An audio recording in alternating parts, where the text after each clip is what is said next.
friends, welcome to Where's the Love podcast with your favorite millennial hippie, host, actress, writer extraordinaire, hey, Kloii Hummingbird.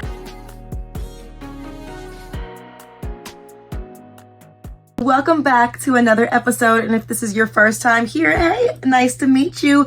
We get crazy over here, okay? Y'all, I got fired. Yes, I got fired from my new day job. You know, an artist needs a day job every now and then, you know what I mean?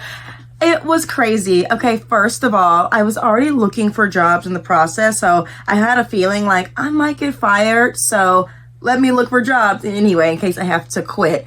I thought this because, let me preface this by saying, never trust HR. I trusted HR once, like a long time ago. I worked at a diner. I was a hostess, and the chef was like saying sexual harassment type things to me, but I didn't know what he was saying because he said it in Spanish. So I had other coworkers was like, yeah, I'm getting uncomfortable with you standing here not knowing what this man is saying, okay?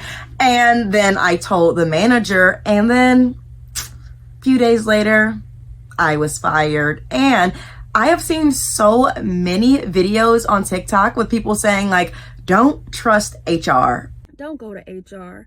Please stop running to HR. I have a background in human resources, and I'm going to tell you, HR is to protect the company for risk. And when you are trying to tell them that your boss, your manager has done something and has offended you in any type of way, has done something, they are going to go straight to your manager.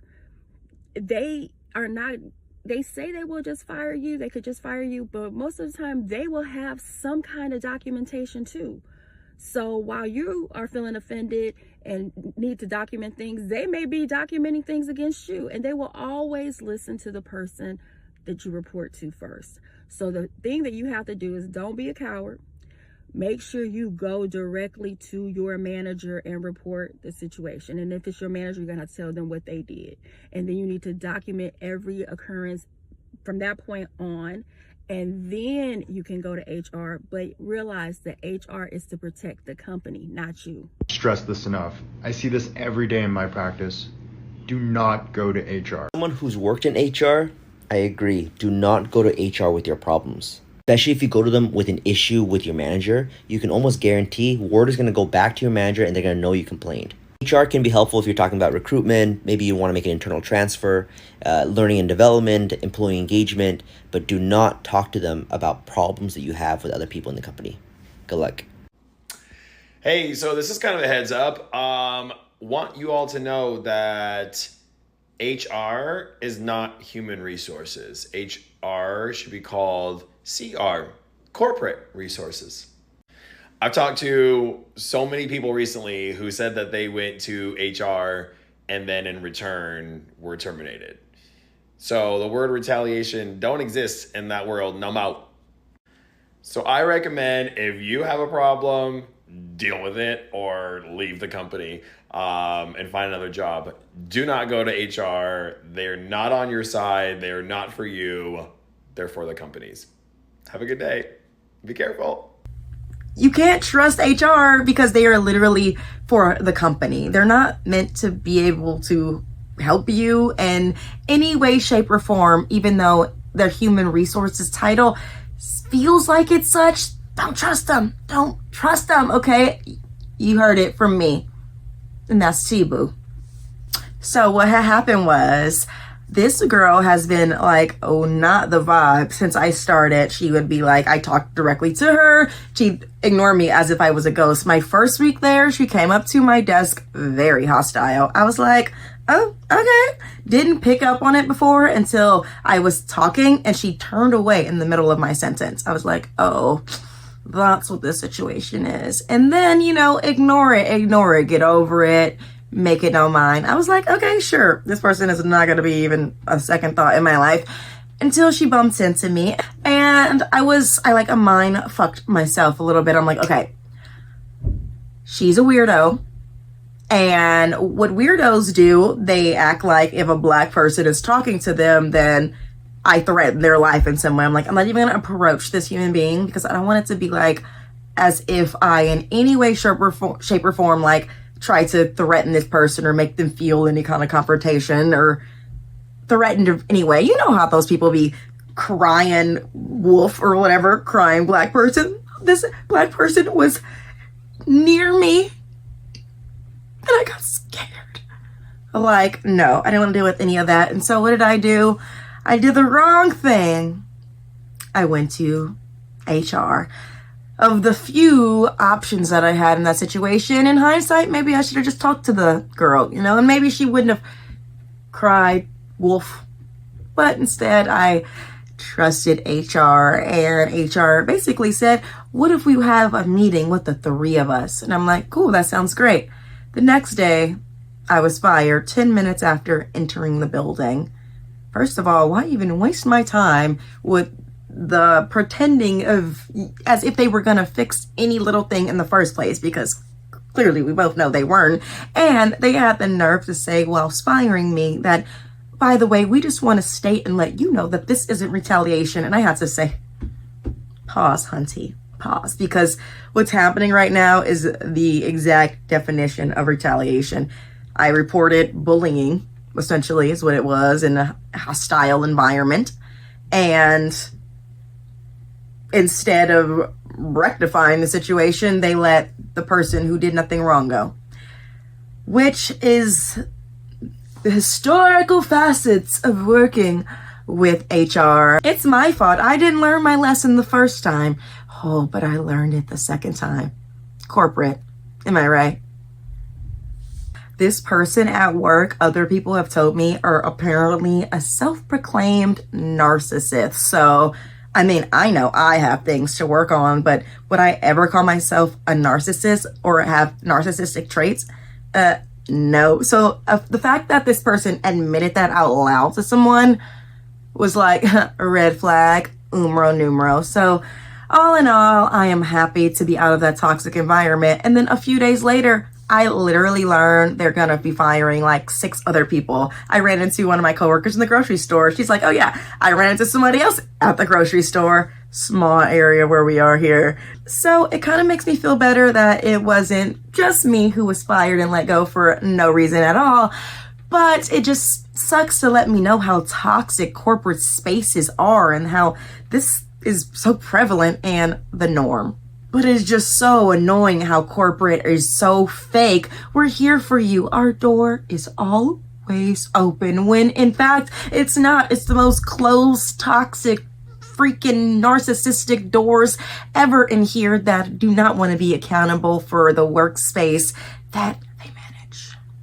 Honestly, growing up, when everybody used to say, oh, that person's just mean to you because they're jealous, I never really gave too much thought into that. I thought that was like a crock of shit. Or, you know, that this person is unhappy with their lives. But the older I get, the more I realize that is true. A certain person's light will just upset another person's inner demons that they have not worked through. And it just makes me think about how literally the world, our freaking government is, the governments of the world are ran by unhealed people who are insecure and projecting their sense of importance onto everybody else. It's maddening. I hope that one day when I am in a leadership position and someone comes up to me with some claims of sexual harassment or bullying, that I will do the right thing and not tell that person to get over it and deal with it, or that person is getting better, but I will step up and rectify the situation because that's the right thing to do. For the organization at large, because who wants to work with a harasser? Ill. And for that individual who is the victim in this situation. I really want to blame Trump's America, but let's face it, this was going on long before him. If you haven't already, make sure you subscribe, okay? I am trying to get monetized on this here YouTube space. Your girl is unemployed artiste, so help a sister out by liking and clicking that follow button, you heard? Okay, y'all, that's enough about my personal life. Let's get into a little bit of this and that. Can we leave behind in 2025 respectability politics? Respectability politics are ruining the world. They have ruined the world, quite frankly. I have seen, honestly, countless videos at this point of Black people saying, like, I'm literally a registered nurse, I'm literally a surgeon, I'm literally a doctor, but because they are Black on an airplane, when somebody's like, help, I need a doctor, they are not believed. They are literally told to sit down, or like, no, a real doctor. There was a video I even saw of a man, can't find it now, but there is a video of a man, he was like, I emphasize that I am a doctor, and they insisted, almost like forced him to sit down. You know what, if it was me, I would have let the person die. Just kidding. It is so crazy how we as individuals can become so indoctrinated and mind fucked to not think that somebody is a medical professional or is not excelling at their profession because they have Black or brown skin or because they have a mohawk. Newsflash, many of our saviors have not come in a 6'2" package. Cesar Chavez, Martin Luther King Jr. were not tall men, but if someone would point and look at them on the street, they would think that these people are unworthy instead of the warriors, the heart leaders that they were. The fact that some people will not listen to a very true opinion if it's by a woman. Or if someone is dropping true knowledge on the world, true knowledge on genocide, on Palestine, but if they're not saying it in the eloquent way with the big 4-syllable words, then they're not worthy, they're not deemed intelligent enough to tell us that genocide is bad. Because to be frank, there's men in suits telling me that genocide is okay, so make it make sense. They want me to believe that a perfect victim comes in a certain way, that Renee had to be a straight white woman, that she had to be not in a car at all, to be not blasted in the face by a gun. Like, can we leave these respectability politics behind and just assume that all life is worthy? In conclusion, fuck respectability politics. Dress how you want, kiss who you want. And remember, most serial killers are white men. Talking about respectability politics, get out of here. But seriously, what I'm trying to hammer in is that you cannot look at a person and assume worth, rightness, or wealth based on what your opinion of anything that they're wearing is. Like, we are so quick to just have snap judgments about each other or deeply ingrained biases. And I feel like these biases are the things that are keeping us from community with each other, are the things that are keeping us discriminatory, and are the things that are keeping us in these stupid realms of respectability politics and indoctrination. It's time to wake up. Hashtag woke 2026. Let's move on. Every time something horrific happens in the state of the world in the past few years, honestly, I'm just like, what are white people gonna do about all this crap? Because Black people, we've been fighting the good fight for decades, come on, centuries, for not only ourselves, but others. Groups like the Black Panther Party and the Black Liberation Army were so vocal about this not being only a movement for our people, but movements in collaboration with heart-led movements around the world. But we've done it, and we're still doing it. Left and right and left and back and forth. We have been marching. We have been signing the legislation, and they are trying to undo what we have done. But you know who got rights when we got those rights in the 1960s? Everybody else. So we're watching and we're waiting, and we will be resting in the meantime. We'll keep doing what we've always done. But let's be so fucking for real. White allies, white friends, white man. What y'all gonna do about all this craziness that our government is inflicting on everybody? We'll see.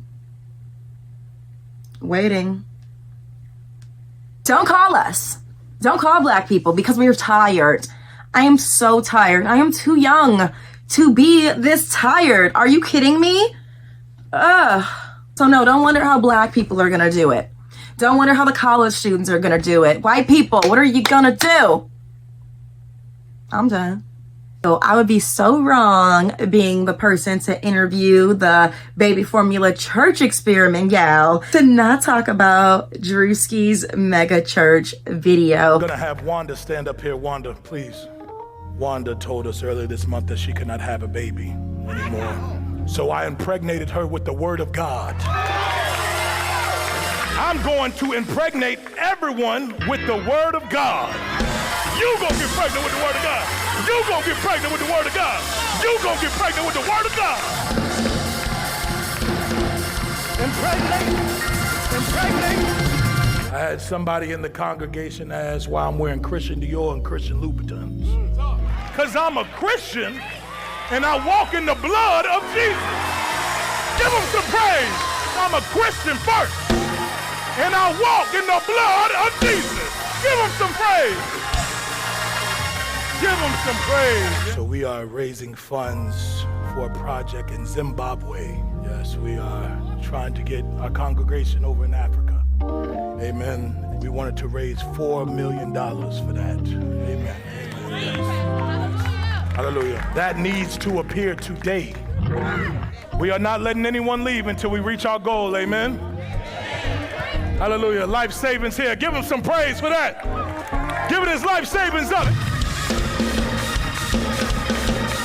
Apostle Richie says, baby, can you help me? I said, can you help me? I said, can you help me? He was so on. Was he wrong? Was he wrong? I thought so. Can you leap on your legs till the money fall out your pocket?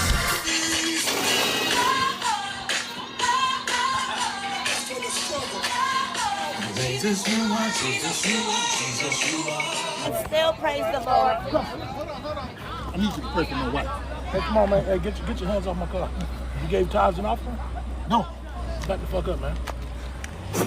What's wrong with you? The one where he is sitting and counting the money. If you're not watching this on YouTube, you'll not be able to see. That's more reason why you should subscribe, friends. It's so crazy when he was counting the money, just literally laying on the couch with all this money surrounding him that the congregation gave him for free. We're paying this man's bills. We're paying for this man's red shoes. And it's so disheartening how like this is a norm. I was listening to Jussie Woo's podcast and she was talking about how somebody is a crook and she was like, oh, he's probably gonna start a church soon. And the woman she was interviewing was literally like, oh yeah, he's already done that. He done going down south and he started some churches out there. Like what?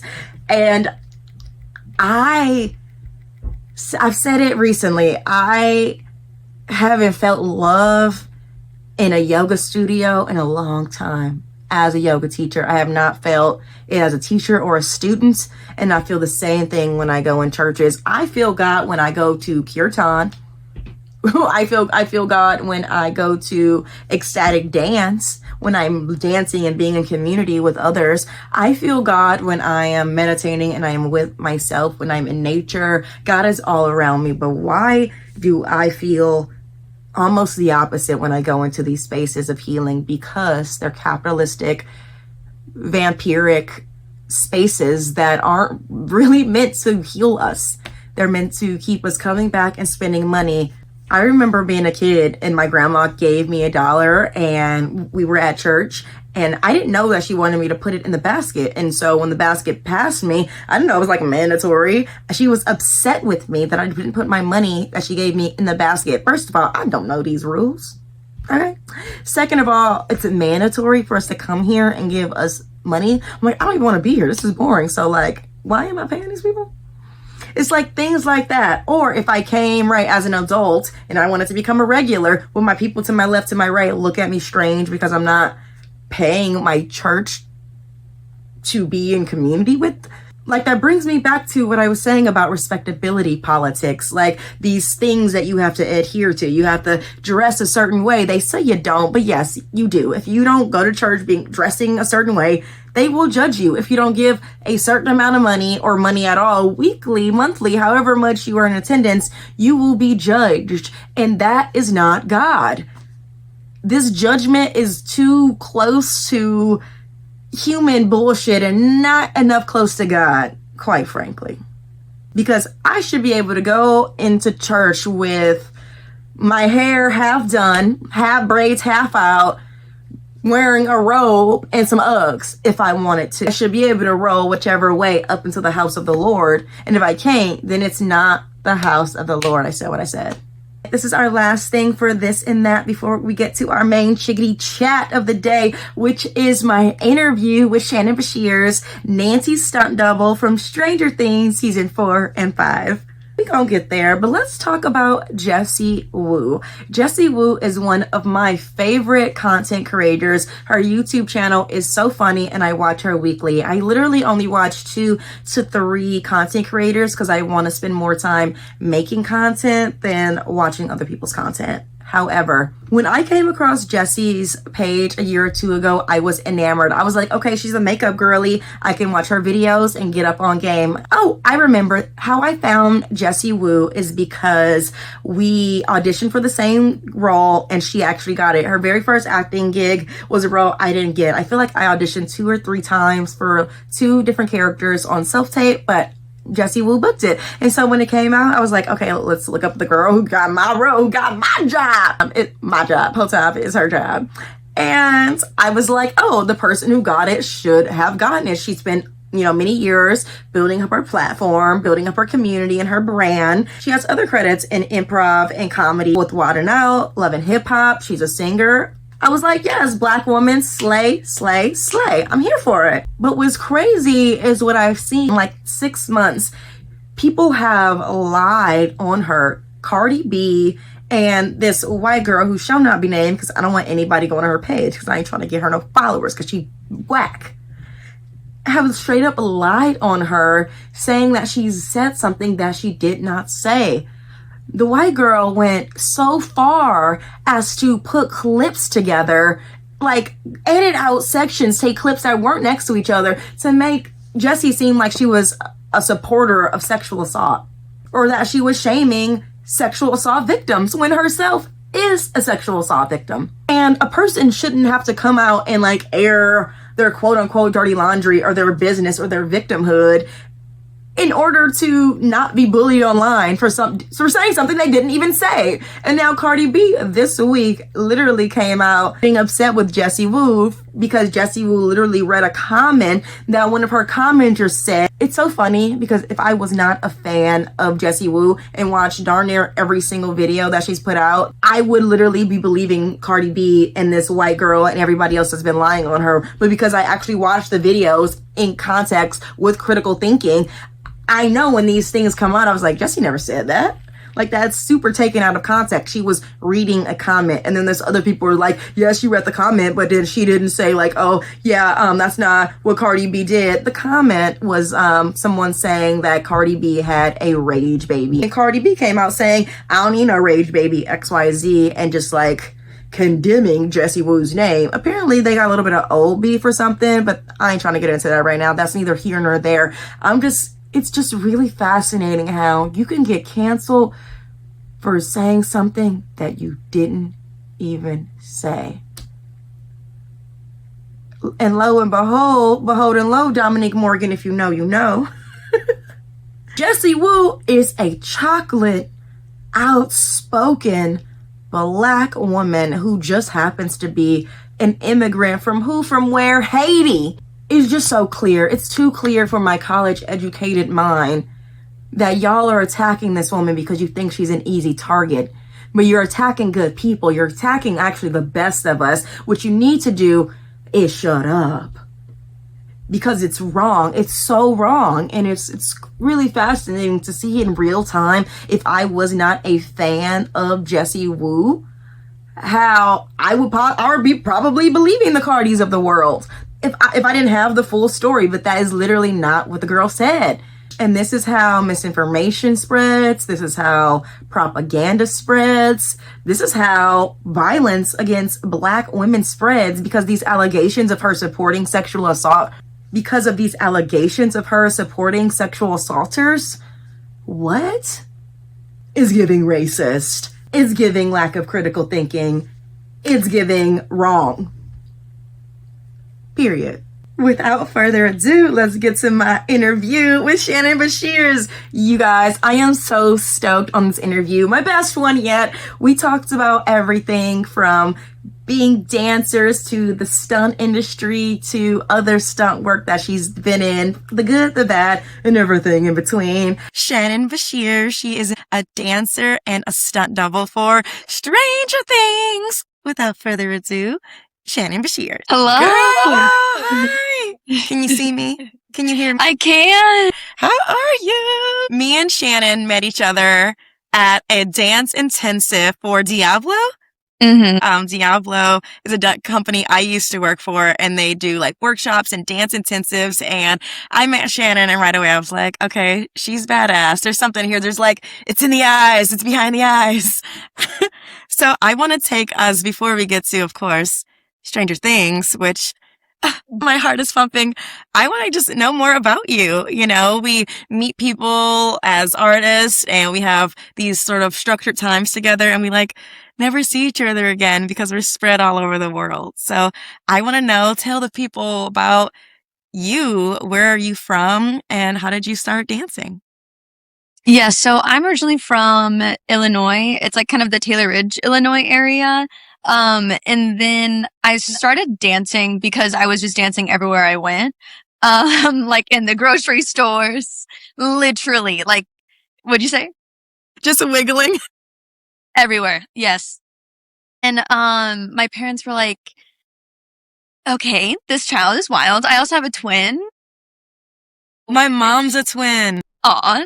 Did I know that? I had no idea. I don't think I knew that about you. Crazy. I don't really talk about her very much. There are like some people who are like, wait, I've never known that. So it'll come up in like my, like growing up story that I have a twin, but you know. Guess you guys aren't close, or she doesn't live in the same state as you or something? Yeah, she's in Illinois. And then I'm in, Atlanta right now. Oh, the TV plot and film. thickens. Okay. Keep going. So you grew up in Illinois. And so she is more of a reserved kind of person, and I am like pretty loud, especially as a child. So we would go to things together so that I was a little bit of the icebreaker. We were in gymnastics and we would like do like across the floor, and then I would dance away because I'm like, no, I want to dance, but Walk off the floor. yes, literally. But it was really hard for, you know, like working parents to get a child to go to one thing, not to mention like two, having twins. So, but eventually I was able to get into some dance classes and just, haven't stopped since. I'm actually in a dance company in Roswell, Georgia right now.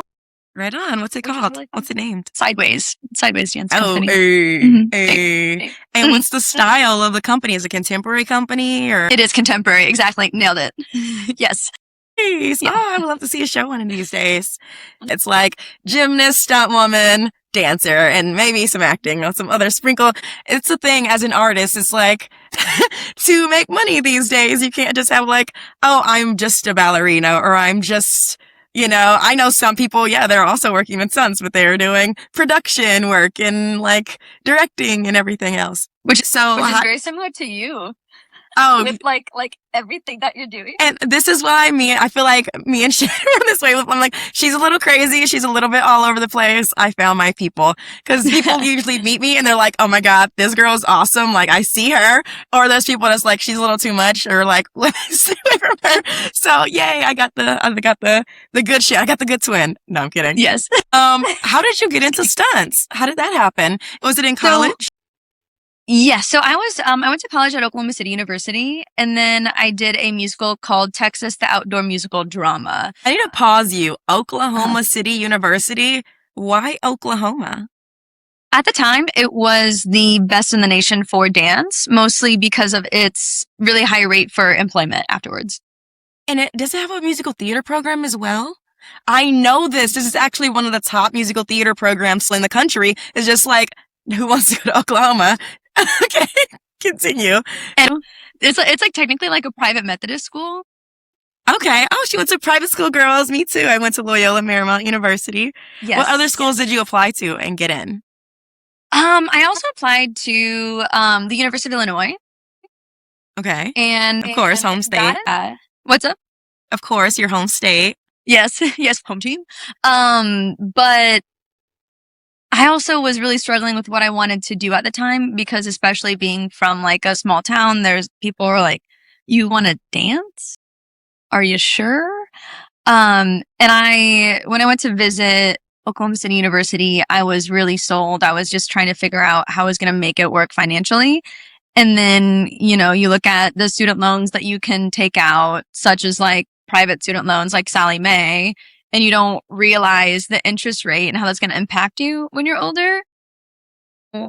Yeah. But yeah, it's, people are just like, yeah, loans, it's going to be fine. And then they don't talk about what it actually is going to look like when you have to then start like repaying them.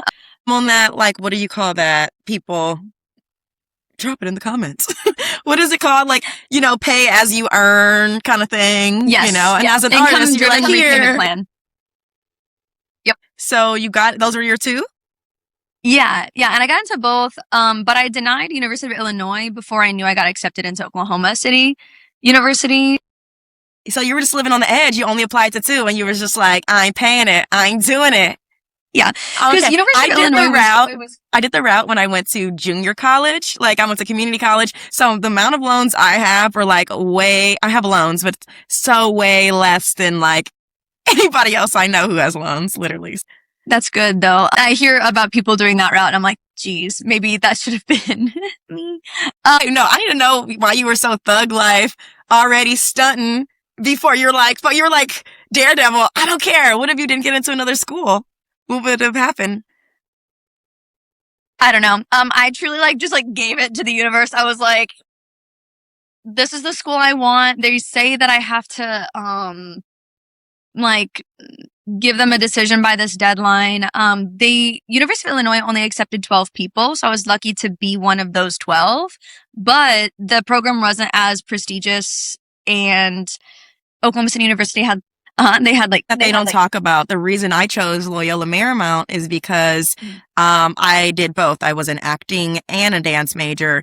And I was like, okay, they have this agency showcase at the end of the acting program. Boom, I got my first agent before I ever even graduated. You know what I mean? And similar to the dance program, they don't have a big showcase, which is cruel. They totally should. But we're having so many professional dance companies come in from local Los Angeles and choreographers that you get to make that and build that rapport, which you wouldn't have if you weren't in a Los Angeles or something like that. And I really feel like they need to educate dancers at a much younger age about these decisions. Yeah. Absolutely, because it's there's so much of the putting the work into the craft and then also the hustle and bustle and who you know and the connections and the just business how to side, be professional. In my acting theater program, they had I don't even know, a career class, but they do not have that similar thing for dancers. In a college, university, elite, private curriculum, it's cruel, frankly. Yeah. It's a strange place, but a lovely place, as a creative, dancer. But Oklahoma City University went pretty well. I used to not recommend it, but I do now because some people might have heard about they have weigh-ins for their dance program. They don't anymore. They have weigh-ins. Weigh-ins, yeah. When I went there, they did. So I used to not recommend it, but then they don't do that anymore. That's actually barbaric, old age, and I've never heard of it before. You actually are teaching me something new as a dancer. Jaw on floor. Literally what? So to get into the school, the program, do you show up on your first day and if you don't, or if you're not 100 pounds, you're out? What is Is it a height? You tell me. Tell us. I'm freaking out. Yeah, no, it's okay. So it was like at 5 foot, it was 100 pounds, and then with every inch they would add 5 pounds. And then also they would kind of make it like your goals around where you were ish for, depending. So it would be more to be a dance performance major. They have different majors such as like dance management or pedagogy and different types of dance. But as a performance major, you would have to they had a graduation weight. So you would not be able to graduate if you didn't make your weight. And then also dance. That is ridiculous. I just have to say this. Weight is not necessarily dependent on your height and age, and like it's not that at all. It's like cortisol levels can literally affect your weight. If you're so stressed out about losing weight, it can actually hinder you from losing weight. So like if you're a 17-year-old freshman in college and somebody's pressuring your weight, that could actually literally hinder you from losing weight. Make it worse. Make it worse. We're not these just like, it's not that black and white. There's like so much gray area. And I just want to say that for anybody who listens to this, like, you're not doing something wrong if you are this height and you're not this certain weight, but you like are training your ass off. Like, it could just be that's the way your body needs to be right now. It's telling you something for a reason, potentially. Like, tangent over, but literally. And so that it was barbaric. The like ballet mistress was like trained in Russia with the Bolshoi and stuff like that, and she was in her 80s. So when she stepped down, somebody else came in and was like, we're not doing this anymore.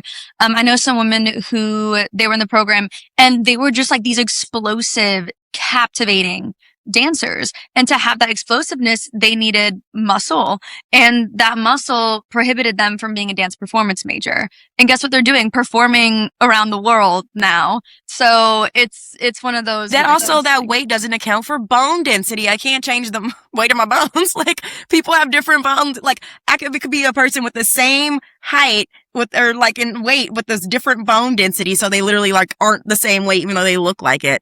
Different body compositions, everything. Literally ignorance. It's just ignorance. It's ignorance. Okay, so you got through that crap. Did she leave? Yeah. She left after you? Did you get like the best of both worlds with her and after? Aw, so that's okay. Yeah.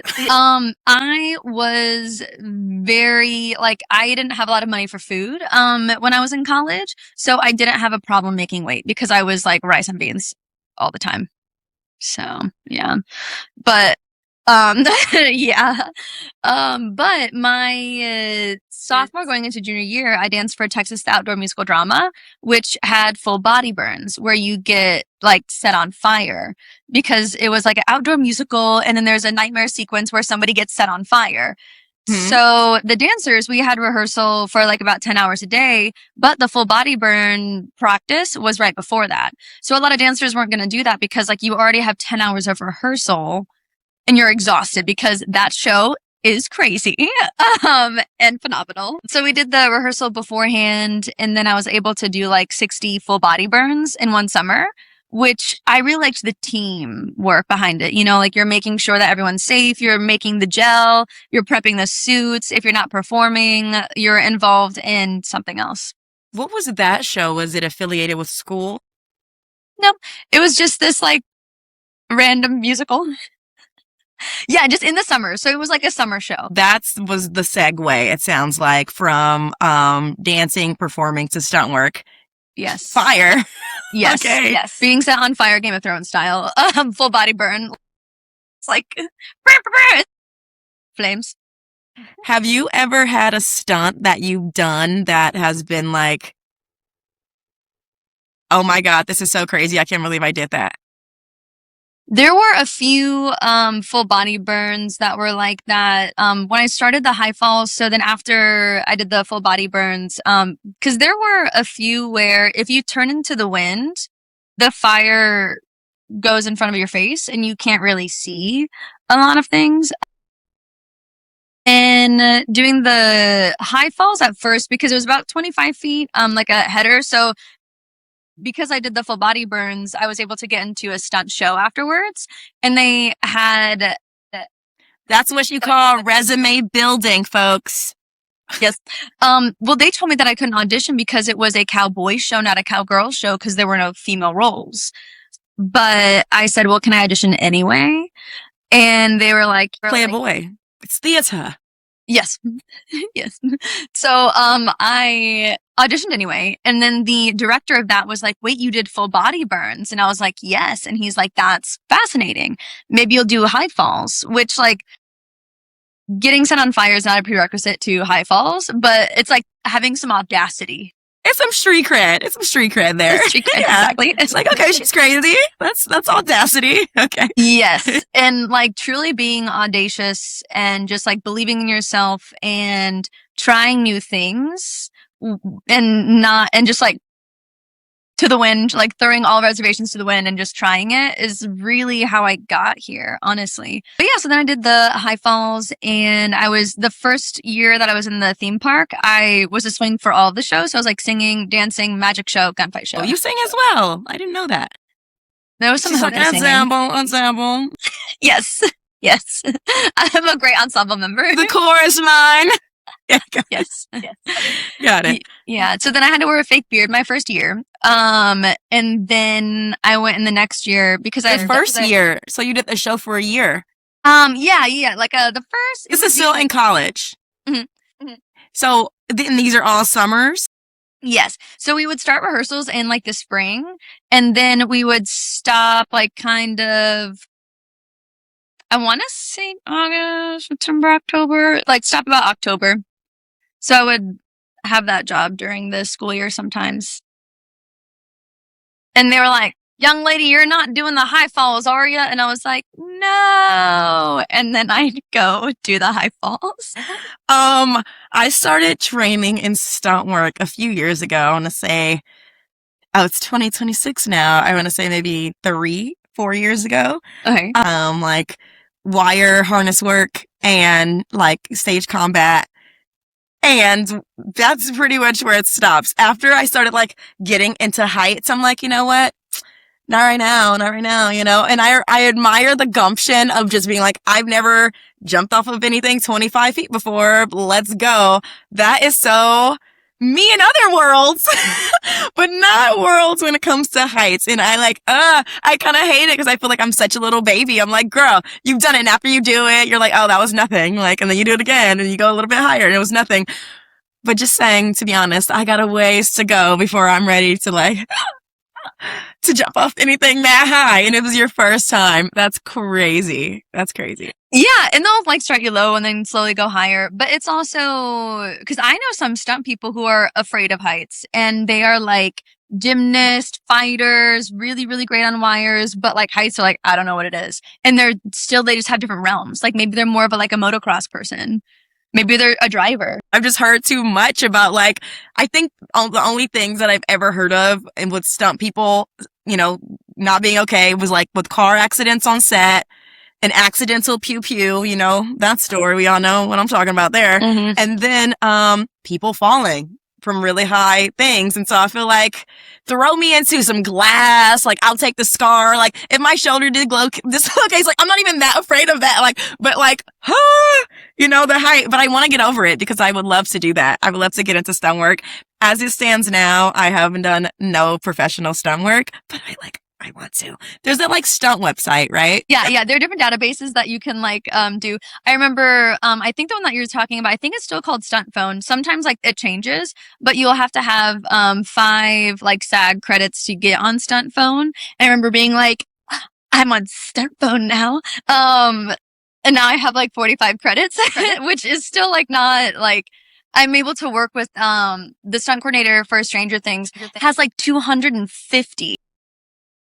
It's insane. And then like some people, it's like hundreds and hundreds. It's so cool to just be in proximity with some of these people that I get to work with on it. Send me some of the links that I don't have to be legit for already. Cause I'm like, I'm trying to get legit, you know? Uh-huh. You mentioned the stunt coordinator of Stranger Things. I actually watched the documentary that came out, and of course you were in it. I was like, that's my friend. I know her. Living living vicariously through your stunt life. And I noticed the stunt coordinator was a woman. Yes. So there are like two. So there's Hiro Koda, who was also stunt coordinating. Sometimes he was also second unit directing. And then Janelle Kerfman, who they're married, and she is also she was like on Avatar, Jumanji. She has a dance background. So literally, I have never in my life heard of a female stunt coordinator. My jaw dropped when I watched that. I was like, she's a woman, and I never even realized that I hadn't until then. Like, I've trained with stunt coordinators. I know some of them, but like men across the board, either in sword work or hand to hand or martial arts. But it's like, how was that experience? And is this your first experience working with a female stunt coordinator, or have you had that a lot? It's definitely, there are more and more female stunt coordinators coming out, which is really awesome. The primary stunt double for Joyce, I got to work with her as she was a stunt coordinator on, I'm trying to think if it was a TV show or if it was a movie, called Blood, Sweat, and Cheer. And I did a 20-step concrete stair fall in that.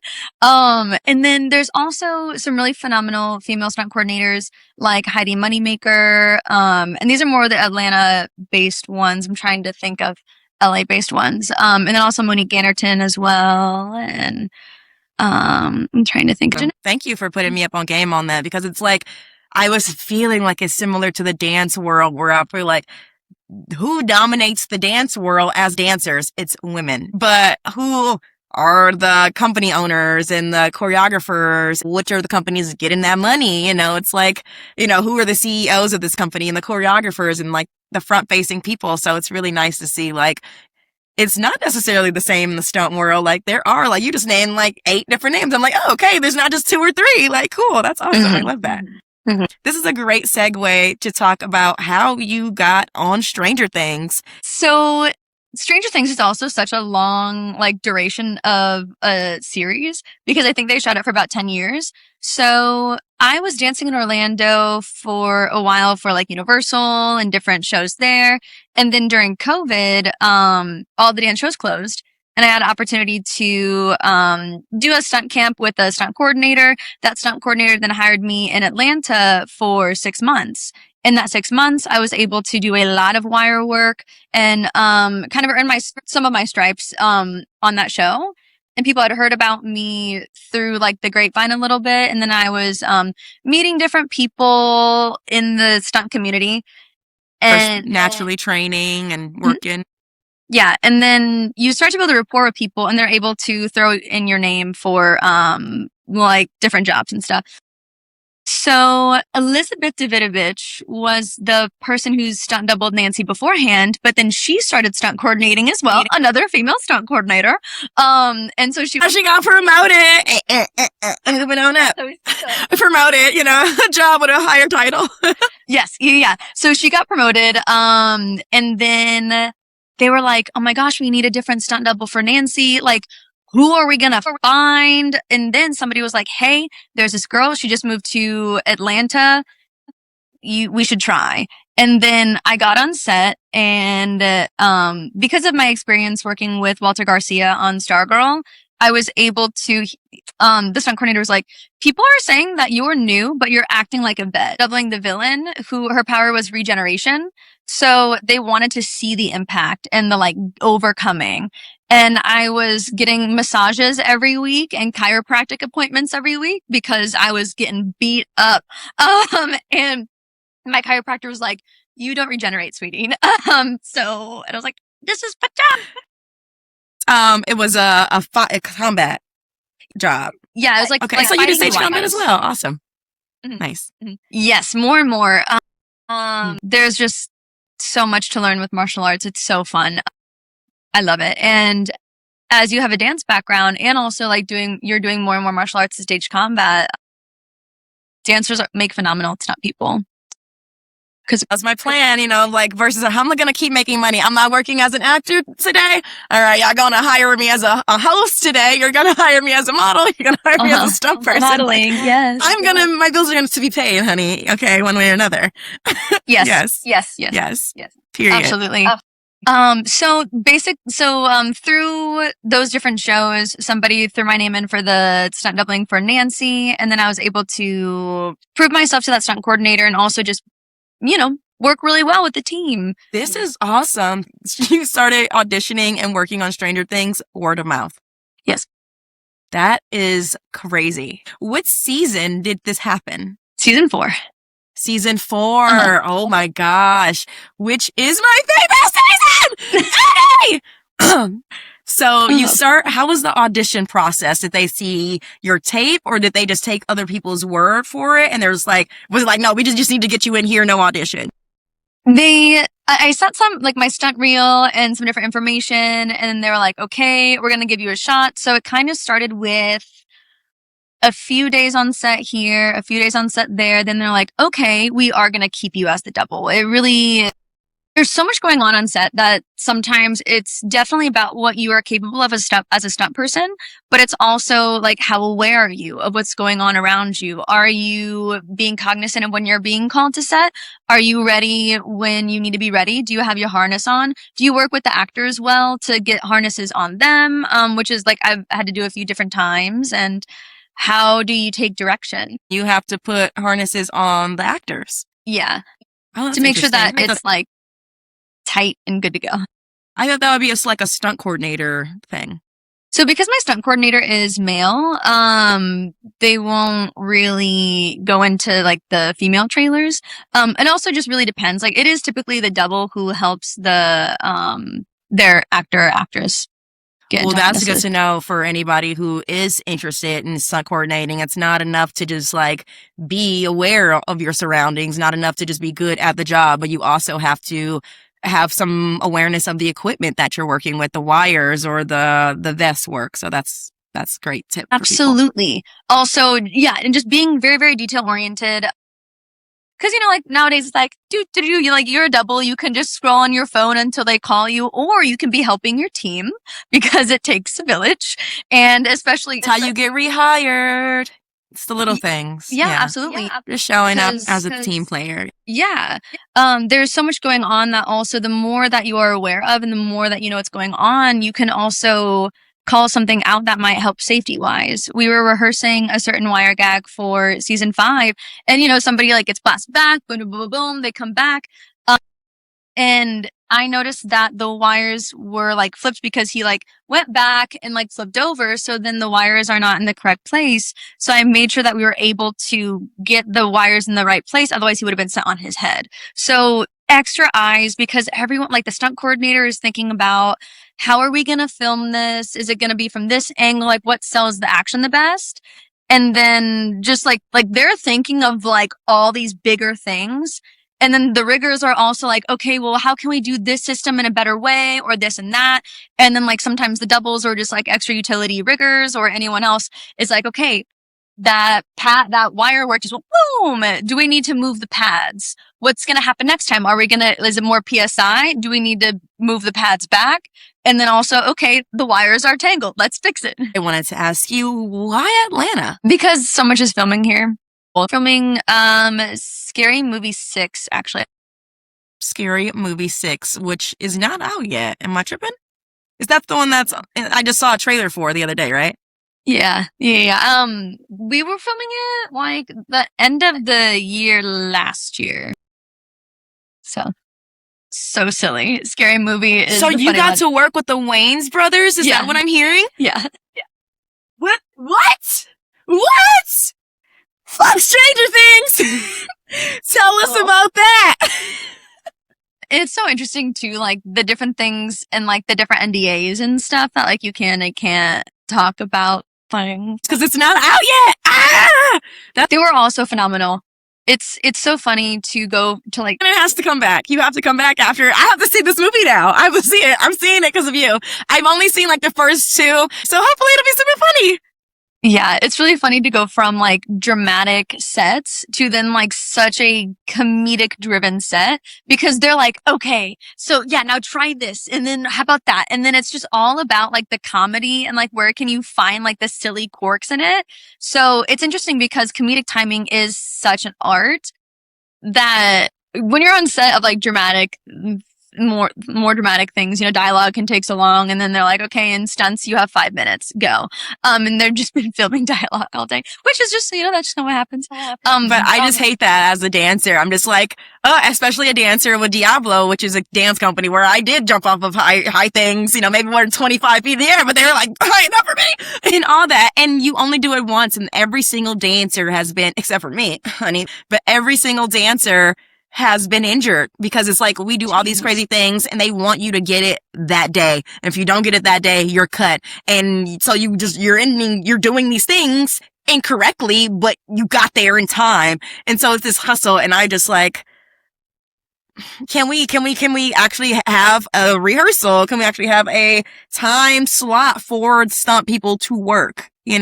Hopefully the industry is like recognizing, I feel like a little bit every year, like some people are getting recognized, like, oh yeah, this is a safety issue. They can die. Like, oh yeah, let's give them awards because they're artists as well. Okay. Why Atlanta? I know a lot of things were there, but hi, we have Los Angeles. Hello, New York City. So Atlanta, is it because you were always that like middle of the country girl, small town? So it's like Orlando shows closed, and then I get called to be here for 6 months, and I was like, okay, I've established myself here in the industry. I know the coordinators here and different people. It is interesting as a dancer because there is not a lot of dance opportunities. So there have been different times where I have thought about LA. If I wanted to go more the route of dance, I would then look more at New York, because there are things that are filming in New York. It's just not as often. It's really similar to the market of Chicago, but I would say like a little bit more, just depending. LA is definitely more TV show heavy. New York is a little bit more film and fashion. So you're in the more film world, more fashion, modeling world, tall, high fashion runway stuff. That's like out That's there. not me. Yeah, not me either. But that's okay because I'm a commercial model and that's where all the money is. It's not that much money in runway. So I'm thinking back to our previous conversation about dance programs and like how a career class would be so amazing because like, hi, dancers, do you know you could actually model and as other forms of income? How you could do stunt work as other forms of income. And it's just like the multitudes of jobs is not even shared. Like, oh, stunt coordinator, that could be a job. A movement director on a commercial. Like, is just not fostered. How was your first week on Stranger Things? Let's see. So after the, to clarify, after you're like, you did the few days on set, just workshopping it here. They're like, this is my girl. She's on the show now. Season 4. Did you start the season with everyone else? It was in the middle of the season. Do you know what episode you started this? Oh, it's on my resume somewhere. I'll have to look at it. I think it's so funny. Episode, I think like 3 and 4 or something. It's where Nancy she falls out of the upside down. She's like, eat ass. Yeah. So Nancy's falling episode 3 or 4. She falls a lot. Yeah, everybody be falling to the show. So I don't know. So you don't necessarily remember like your very first like scene with everyone? So let's see. It's kind of also a blur because it was kind of long ago, honestly, season 4. But there was like the hallway. Do you know the year? Oh my goodness. I think it was 2022 or 21 into 22. Something like that. Yeah, but it was also really fun in season 4. I did get to work with, some of the actors as well because I was such a good double for her. They're like, okay, she needs to go do this over here. Can you run with like all of the actors? I'm like, And they were all so nice. Times if the stunt is really chill, such as if it's just running, yeah, that's something that an extra can do, but I'm being paid to run like her as well. So I'm studying her movement. I'm replicating her movement. So it's more of like a specialized stunt doubling situation, even though it does not sound like a stunt in that way. I'm not going to go onto set and they're going to be like, oh, you're going to body double today, so here's a different contract. I'm going to still be on the stunt contract. Got it. Do you know, because as someone, have you done body doubling? No. I was asked, but sometimes there are different exceptions when it comes to body doubling for somebody very famous and you need a certain body type and it involves nudity. There was a scene that I did for Sarah Michelle Gellar on Wolfpack, where like her clothes get like burnt off. So they were like, hey, it'd be great if you were able to be the stunt double and body double, but it did involve more nudity. And I'm honestly just not the body type for it. So I was like, I would prefer to stick to my stunt contract. Mm-hmm. Buffy doesn't do her own stunts. Shameful, Buffy.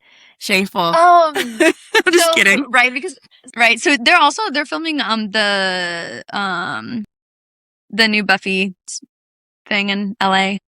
There's a new Buffy series? Goodness. Yeah, I'm so tapped out. I'm a little sad. And it's always like that feeling, like, you know, it's like the hustle. You always feel like that as an artist. Like, you got to stay in it. You got to be hustling. I'm like, I haven't been doing acting classes. I haven't been, my body's weak. I'm not strong like I was before. I'm not flexible like I was before. And this is the baby steps of that. Yeah. You're making it through, which is the most important part. You're so sweet. Have you seen Buffy? Yes. I've seen every episode once, and that's blasphemy. I need to watch it again. Honestly, brilliant show. Brilliant show. I mean, you know, for the time, it's a little campy, some of the lines, or like some of the timing or the makeup, but like tonally, the plot wise, character driven. I just like, I'm a writer. So I was like, as my triple threat, I'm like, not a singer. I can't, we're both not like OG triple threats. We're new age triple threats. I'm like an actor, dancer, writer, and then like stunts asterisk on the side. But, so I did gymnastics when I was younger, but I am no longer a gymnast, but this is the year of the flip. So I'm starting. Oh, backflip? Yeah, I'm starting private lessons on Wednesday to try to get that. Can you do a back handspring? I've like done it in like very padded, conformed spaces, but not like outside. You know, yeah. What was it like working with the Duffers? So as a stunt double, I don't get to work with them super directly, but because I was involved in the creation of certain systems, like if you see in the first episode, Will goes like boom, boom, boom, boom, down the tree. I helped create that sequence.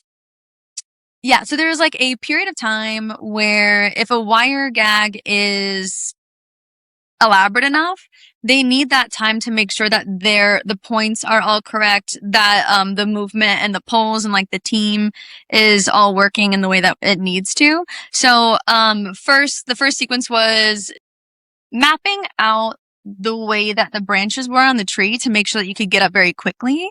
And also I am helping develop this sequence while keeping in mind that the person that's actually going to be doing it is shorter than I am, because she's going to be the actual stunt double on the day who needs to be a lot smaller, but she wasn't available. So I did it. So, I was, mapping out the different, branch placements for her. And then also just practicing, like going from one tree to another to then how do we get the boom, boom, boom movement. So this was also at the opening, the first stunt that we see. And so the Duffer Brothers really wanted to see it. Special effects needed to be brought in because of just different elements with the branches exploding, wardrobe, because then the backpack. They're like hopping from like tree to tree to sort of show that effect for them. Like, this could work. Yes. Yeah. You were just like, no, we could do this. Like, that was, you're the like light bulb. It could be this way. So, yeah, it would be, as the double in the wires, what you can do is be like, hey, I didn't feel a pull on that time, or like making sure that you're on your timing, you're giving, say, on the branches, it'd be like, hey, can you jump like 60%? Can you jump 50? Can you jump 80? And kind of be consistent that way. Have you always been that confident in like being able to speak up on set when it's needed? Because I've been to sets where I see something is literally wrong, but I'm like, people can't come to me before. I'm like I'm a know-it-all, not on set or anything, just in life. I'm the know-it-all because I just be knowing. I'll be knowing. I'm not trying to be a know-it-all. So I literally have seen things on set that I've shut my mouth for because I'm like, I want to contribute. I feel like I'm a team player, but these people probably think like I'm a know-it-all or something. And then you have to sort of save face. Have you felt like that? Yes. So if I was just on set and filming is going on, unless it is stunt related, I'm probably not going to say anything. I'm going to keep it to the departments. But in the spaces where the stunts are creating the sequences and it's just like the stunt team, we're ironing some stuff out. At the beginning, I definitely did not know that I could speak up. I would be like, it's always my fault as the performer. I need to be able to push through things, do X, Y, and Z. And we're trained as that, as dancers or as artists, whatever it is. We'll figure it out. We'll take direction. Yes. So then on Stargirl, I was working on a sequence. It was nearly impossible. I was like killing myself trying to do this. And the stunt double for Stargirl was Arya Stark's stunt double from Game of Thrones. Also, like, Christina Basket, phenomenal. So she almost went to the Olympics as a gymnast, but she like wanted a life. And it was just really phenomenal. So she was like, hey, Shannon, I know that you're still new to wires. I've been doing this for about 10 years. Can I get in the system and see what's going on and what's happening? And so then she got into the system and I was like, okay, Shannon. So she's like an Olympic level gymnast. If she gets this, like, don't beat yourself up. So she gets into the system, she starts it and she's like, absolutely not. She's like, that needs to change, that the poles are at different times. They need to be together. And she was able to give the riggers direction because they don't know what it feels like. They don't know what would help you unless you speak up. So it is very much like a team effort in that way. And I did not realize that until I watched someone else do it and see that it's not good to be self-deprecating on yourself and be like, as a performer, I just need to figure it out. If you do have that rapport with the stunt team, because sometimes you don't, and sometimes like you do just need to take direction. But if you're in the beginning processes of developing the systems, you're able to be like, hey, I don't think this is working. What if we tried this? And it just really depends on, your rapport with the stunt team, and then also trying to make sure that you're performing it correctly first, and then going into, well, is it the system? So it just depends. Stargirl, because I was able to be on it for 6 months, I was really able to be with like the team and really create like a sense of a team. But not a lot of shows have long runs like that anymore, or carry, like it's called like carrying your stunt team or stunt doubles, where you're able to be there every day practicing and rehearsing sequences. Stranger Things they weren't able to carry people in that way because there were also just different blocks of time where you weren't needed. So they're like, thank you. They were able to have riggers on deck always because it was such a wire heavy show. What's the average rate for a stunt double? And does it vary for like TV show versus commercial? It would vary on the level of SAG contract. So like there's like the full scale is about $1,200 a day. And then you can also get prorated if it's like a 3-day or if it's 5. There's like different prorations. I don't have those numbers on the top of my head, but for a full scale, $1,200 a day, and then it'll go down based on like low, ultra low, micro budget kind of situation. Have you ever been injured? I got concussed on one show. What's the show? Spill the tea. Yeah, I was in like a rapid sequence and I was just a dead body in rapids. We rehearsed it a lot, felt very comfortable, and then over the weekend the water level dropped. And so I was kind of finding new rocks with my face, but I was able to be dead like this. So you were in actual rapid, like a real rapid, not like a simulated. Oh my gosh. Nature is scary because it's one of those things that's unpredictable. Like you can do something and then you can go the next day and it's like, oh, that worked. But now the concrete is blazing hot and I can't touch my feet on the ground or anything outdoors. It's like, oops, so questionable.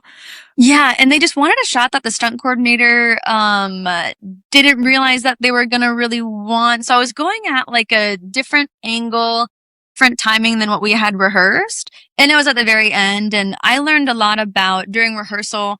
I noticed that rock at the very bottom and I was like, I don't really like that rock being there. I think I could, if I like were to speak up, like, have like neoprene over it or something. But then I was like, well, Shannon, you should just avoid it as a good performer. And I was able to avoid it every single time except for the very last shot. Ouch. So you can speak up. Doctor, legit concussion? I did not go to the doctor, but I think I should have. Mm. Which they have a medic on set. So the medic was like looking and he was like, yeah, like you're gonna need to take it easy. You could go to the hospital and get brain scanned if you would like. And the stunt coordinator was like, please do anything that you need to. Very I felt like I was very taken care of. So, but I probably should have. Next time we caught him rocks out. Fuck them rocks. Them hoe ass rocks. Yes. Yes. So, same question, but in reverse. What was your like favorite stunt you ever done, or stunt that was like, I can't believe I did that. That made you so proud.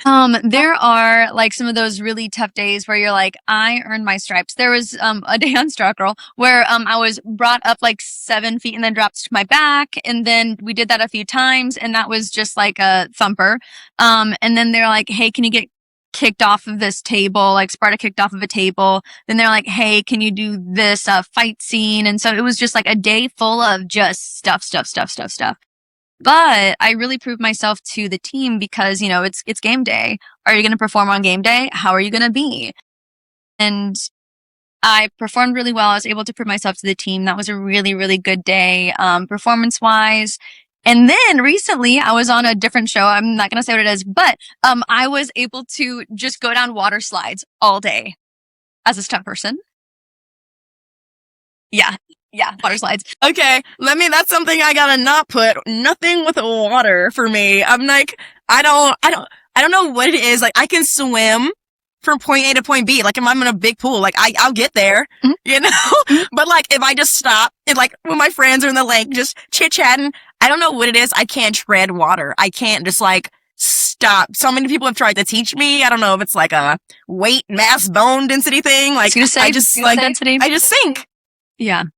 I sink. So, I can't be a stunt person. I can't even, I literally couldn't even do the freaking, I couldn't even stunt like a water slide thing. Cause once I get into the pool thing, like, I can't just like pop out and just like tread. They want a cue shot of me being fun. No, I'm like, keep swimming to the edge. Like, it's real.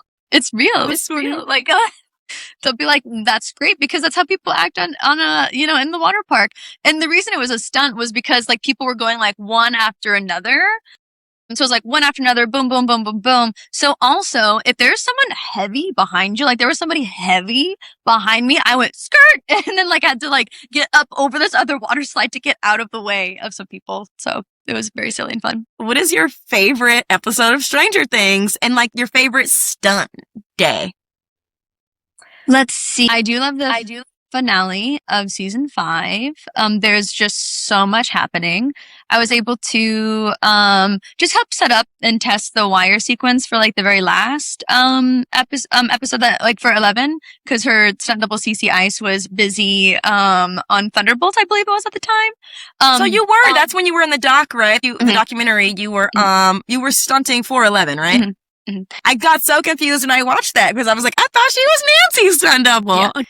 Yeah, for season 5, I was able to step in and test a lot of the wires for a lot of different characters. So it was almost like getting a promotion in that kind of way, where I was able to like help the team beyond just being Nancy's stunt double, which was cool. So yeah, favorite episode, the last episode. I know people have their reservations with like how it ended and stuff. Yeah, I thought it was fine. Because it's your character, I feel like I've been saving this to say, I am so happy that Nancy dumped both of them.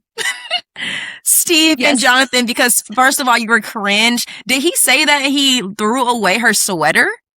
Yeah, gave it to Goodwill because it was pink or something. Maybe he did throw it away. And I kind of forgave you for that, but you still peeping Tom. That was like red flag. That was 3 red flags in one with the peeping Tom thing. And then you threw away my sweater. And then before that was like season 3 or something when they weren't quite together yet. She was all like, you know, they were going to see Murray, and she was all like, you know, I waited for you for like a month, you know, before I even talked to Steve again. And he was like, only a month?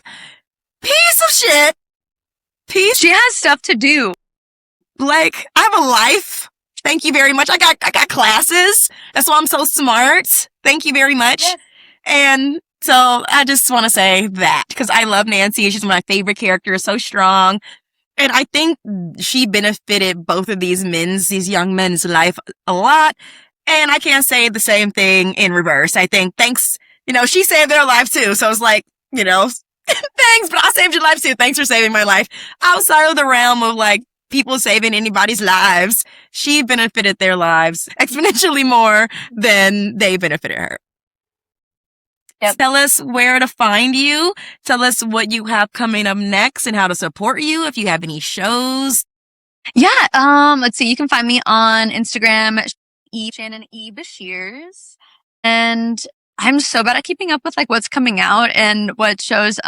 Nashville 911, you'll see a familiar face. Watch the documentary for Stranger Things. Watch season 4 and 5 on repeat so I can get residuals. I'm just kidding. Hey.